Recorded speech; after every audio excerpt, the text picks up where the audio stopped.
ನಮಸ್ಕಾರ ಎಲ್ಲ ನನ್ನ ಜನತೆ ಎಲ್ರಿಗೂ ಡಿ ಬಸ್ ಫ್ಯಾನ್ಗಳಿಗೆಲ್ರಿಗೂ ನಮಸ್ಕಾರ. ನಾನು ಮೊನ್ನೆ ಒಂದು ವಿಷಯ ಕೇಳ್ಪಟ್ಟಿದ್ದೆ. ಅದು ನಿಜನೋ ಸುಳ್ಳೋ ಗೊತ್ತಿಲ್ಲ. ಅದು ನಿಜ ಆಗಿದ್ರೆ ಇನ್ನೂ ತುಂಬಾ ಖುಷಿಯಾಗುತ್ತೆ ಅಂತ ನನ್ನ ಅನಿಸಿಕೆ. ಯಾಕಂದರೆ ನಮ್ಮ ಡಿ ಬಾಸ್ ಈ ವರ್ಷದೊಳಗಡೆ ನೀವು ಹೊರಗೆ ಬರಬೇಕು ಅಂತಂದ್ಬಿಟ್ಟು ಯಾರೆಲ್ಲ ಕಸರತ್ತು ನಡೆಸ್ತಿದ್ದಾರೆ ಅನ್ನೋದು ಚೆನ್ನಾಗಿ ಈಗ ತಾನೇ ನೋಡ್ಕೊಬಂದು 2-3 ದಿನದಿಂದ ನ್ಯೂಸ್ ಬರ್ತಾನೆ ಐತೆ.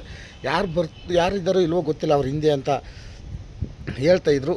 ಅವರ ಹಿಂದೆ ನಮ್ಮ ಸಾಧು ಮಹಾರಾಜ್ ಇದ್ರಂತೆ. ಅಂದರೆ ಸಾಧು ಕೋಕಿಲ್ ಅವರು ಕೋರ್ಟಲ್ಲಿ ತೀರ್ಪು ಬೇರೆ ಏನಾದ್ರು ವಿಚಾರಣೆ ನಡೆಸೋಕ್ಕೋಸ್ಕರ ದರ್ಶನ್ ಸರ್ ಪತ್ನಿಯವರು ವಿಜಯಲಕ್ಷ್ಮಿ ಅವರು ಹೋಗ್ಬಿಟ್ಟು ಸಾಧು ಕೋಕಿಲ್ ಅವ್ರಿಗೆ ಬೇರೆ ಒಂದು ಲಾಯರನ್ನು ನೇಮಿಸಿರೋಂಥ ನಮ್ಮ ಸಾಧು ಕೋಕಿಲ್ ಅವರು ನೇಮಿಸಿದಾರಂತೆ. ಇದು ಎಷ್ಟು ನಿಜನೋ ಸುಳ್ಳೋ ಗೊತ್ತಿಲ್ಲ. ಆದರೆ ನಿಜ ಆದರೆ ಇನ್ನೂ ತುಂಬಾ ಖುಷಿ. ಯಾಕಂದರೆ ಈ ವರ್ಷನೇ ಹೊರಗಡೆ ಬರಬೇಕು ಅನ್ನೋ ಒಂದು ಉದ್ದೇಶದಿಂದ ಬೇರೆ ಲಾಯರ್ನ ನೇಮಿಸಿರೋಂಥ ನಮ್ಮ ಸಾಧು ಕೋಕಿಲ್ ಅವರು ಅಂತ ಅನ್ಕೊಂಡಿದ್ದಾರೆ ಎಲ್ಲರೂ. ಅದು ನಿಜ ಆಗ್ಬಿಟ್ರೆ ಸಾಕು ಅಂತ ನನ್ನ ಅನಿಸಿಕೆ. ಆಮೇಲೆ ಈ ಸಾಧು ಕೋಕಿಲ್ ಅವರು ಯಾವುದಾದ್ರು ಒಂದು ಪ್ರೋಗ್ರಾಮ್ ಹೇಳಿದ್ರು, ಇನ್ನು 3 ತಿಂಗಳು ಒಳಗಡೆ ಡಿ ಬಾಸ್ ಅವರು ಹೊರಗಿರ್ತಾರೆ ಅಂತ ಒಂದು ಸುದ್ದಿ ವಾಹಿನಿ ಕೇಳ್ಪಟ್ಟಿದ್ದೆ. ಆದಷ್ಟು ಬೇಗ ಅದು ನಿಜ ಆಗಲಿ ಅಂತ ನನ್ನ ಅನಿಸಿಕೆ. ಯಾಕಂದರೆ ಎಷ್ಟೋ ಜನಗಳು ಒಳ್ಳೊಳ್ಳೆ ಒಂದು ಪಿಕ್ಚರ್ ತೆಗೆದ್ರೆ ನಮ್ಮ ಕನ್ನಡ ಇಂಡಸ್ಟ್ರಿ ನೋಡಿ, ಈಗ ಮಲಯಾಳ ಇಂಡಸ್ಟ್ರಿ ಯಾವ ಪಿಕ್ಚರ್ ತೆಗೆದ್ರೂ ಅಷ್ಟೊಂದು ಸಸ್ಪೆನ್ಸ್ ಸಖತ್ತಾಗಿ ಓಡ್ತಾಯಿದೆ. ಆದರೆ ನಮ್ಮ ಕನ್ನಡ ಇಂಡಸ್ಟ್ರೀಲಿ ತೆಗೆದಂಥ ಪಿಕ್ಚರ್ಗಳು ಯಾವುದೋ ಅಷ್ಟೊಂದು ಹಿಟ್ ಪಿಕ್ಚರ್ ಆಗ್ತಾಯಿಲ್ಲ. ಈಗ KD ಮೂವಿ ಅಂತ ಒಂದು ದೊಡ್ಡ ಬಜೆಟ್ ಪಿಕ್ಚರ್ ತೆಗೆದ್ರು, KD ದ ಡೆವಿಲ್. ಅದು ಕೂಡ ಅಷ್ಟೊಂದು ಬಜೆಟ್ ಆಗಲಿಲ್ಲ, ಲಾಸ್ ಆಯಿತು ಅಂತ ನಿರ್ಮಾಪಕರು ಹೇಳ್ಕೊಂಡ್ರು, KVN ಪ್ರೊಡಕ್ಷನ್ ಅವರು. ಮತ್ತು ಇನ್ನೊಂದು ಪಿಕ್ಚರ್ ತೆಗೆದ್ರು, ಯಾವುದು ನಮ್ಮ ಟೈಗರ್ ಪ್ರಭಾಕರ್ ಅವ್ರ ಮಗ ವಿನೋದ್ ಪ್ರಭಾಕರ್ ಅವ್ರದ್ದು ಬಲರಾಮನ ದಿನಗಳು. ಆ ದಿನಗಳ ಮೂವಿ ತುಂಬ ಚೆನ್ನಾಗಿದೆ ಗುರು. ಆದರೆ ನಮ್ಮ ಕನ್ನಡ ಜನತೆಗಳು ಕೈ ಹಿಡಿಲಿಲ್ಲ. ಒಂದೊಳ್ಳೆ ಸ್ಟಾರ್ ಮೂವಿನ ಕೈ ಹಿಡಿಲಿಲ್ಲ ಅನ್ನೋದೊಂದು ಬೇಸರ ಅಷ್ಟೇ ಅಂತ ನಮ್ಮ ಅನಿಸಿಕೆ. ಯಾಕಂದರೆ ಇದು ಡಿ ಬಾಸ್ ಇದ್ದರೆ ಚೆನ್ನಾಗಿರೋ ಪಿಕ್ಚರ್ ಕೊಡ್ತಿದ್ರು ಅಂತ ನನ್ನ ಅನಿಸಿಕೆ. ಯಾಕಂದರೆ ಚೆನ್ನಾಗಿರೋ ಪಿಕ್ಚರ್ಗಿಂತ ಅವರ ಒಂದು ಹವಾನೇ ಸಾಕು ಪಿಕ್ಚರ್ ಓಡೋಕ್ಕೆ. ಬಲರಾಮ ದಿನಗಳು ವಿನೋದ್ ಪ್ರಭಾಕರ್ಗೆ ಸಾಥ್ ಕೊಟ್ಟು ಎಲ್ಲ ಕಡೆ ಪಿಕ್ಚರ್ಗಳನ್ನ ಅವ್ರಿಗೆ ಪ್ರಮೋಷನ್ ಮಾಡಿಕೊಟ್ಟು ಜನ ಬೆಂಬಲ ಜಾಸ್ತಿ ಇರೋ ರೀತಿ ಮಾಡಿದರು.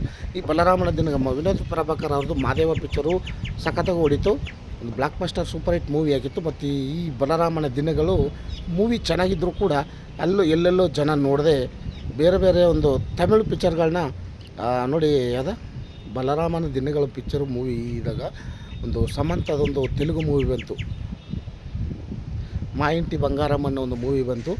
ಅದು ಕೂಡ ಅದು ಸಖತ್ ಸಕ್ಸಸ್ ಕಾಣ್ತಾಯಿದೆ. ಬಟ್ ಅದೇ ಇದರಲ್ಲಿ ನಮ್ಮ ಬಲರಾಮನ ದಿನಗಳು ಓಡ್ತಾ ಇಲ್ಲ ಅಂತ ಕೆಲವು ಜನಗಳು ಸುದ್ದಿಗಳು ಕಾಣ್ತಾ ಇದೆ.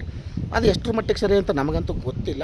ಆದರೆ ಯಾಕೆ ನಮ್ಮ ಕನ್ನಡ ಜನತೆಗಳು ನಮ್ಮ ಕನ್ನಡ ಪಿಕ್ಚರ್ನ ಇಷ್ಟೊಂದು ಹೇಟ್ ಮಾಡ್ತಿದ್ದಾರೆ ಅಂತ ನಮಗಂತೂ ಅರ್ಥ ಆಯ್ತಿಲ್ಲ.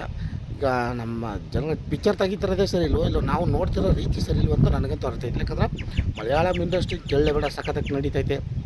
ತೆಲುಗು ಇಂಡಸ್ಟ್ರಿಯವರವ್ರೆ ಚೆನ್ನಾಗೂ ಮಾಡ್ಕೊಡ್ತಾರೆ. ನಮ್ಮ ಕನ್ನಡ ಇಂಡಸ್ಟ್ರಿಯವರು ಚೆನ್ನಾಗಿ ಮಾಡ್ತಾಯಿದ್ದಾರೆ ಮೂವಿಗಳನ್ನ. ಆದರೆ ನಮ್ಮ ಕನ್ನಡ ಜನತೆಗಳೇ ಕೈ ಹಿಡಿತಾ ಇಲ್ಲ.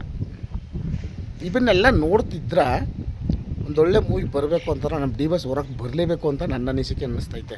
ಯಾಕಂದರೆ ಫ್ಯಾನ್ಸ್ಗಳು ಇತ್ತೀಚೆಗೆ ನೋಡಿ ನಮ್ಮ ಸುದೀಪ್ ಸರ್ ಮೂವಿಗಳು ಬರ್ತಾಯಿಲ್ಲ. ಯಾವುದೇ ಬಿಲ್ಲರಂಗ ಬಾಸು ಅದು ಬರಲಿಲ್ಲ, ಮಾರ್ಕ್ ಬಂತು, ಸ್ವಲ್ಪ ದಿನ ಓಡ್ತು ಹೊಂಟೋಯ್ತು. ಈಗ ಮತ್ತೆ ಇನ್ಯಾವುದೂ ಅಷ್ಟೊಂದು ಇದು ಮಾಡ್ತಾಯಿಲ್ಲ. ಆಮೇಲೆ ಅವರು ಒಂದು ಹೊಸ ಕ್ಯಾರವನ್ ಬೇರೆ ತಗೊಂಡಿದ್ದಾರಂತೆ 6 ಕೋಟಿಗೆ. ಸಖತ್ತಿಗೆ ಅಂತ ನಮ್ಮ ಕನ್ನಡ ಇಂಡಸ್ಟ್ರೀಲಿ ಮೊದಲನೇ ಬಾರಿ ಇವ್ರು ತಗೊಂಡಿದ್ದಾರಂತೆ ಇಂಥರ ಕ್ಯಾರವನ್ ಅಂತ ಸುದ್ದಿ ಕೇಳ್ಪಟ್ಟೆ.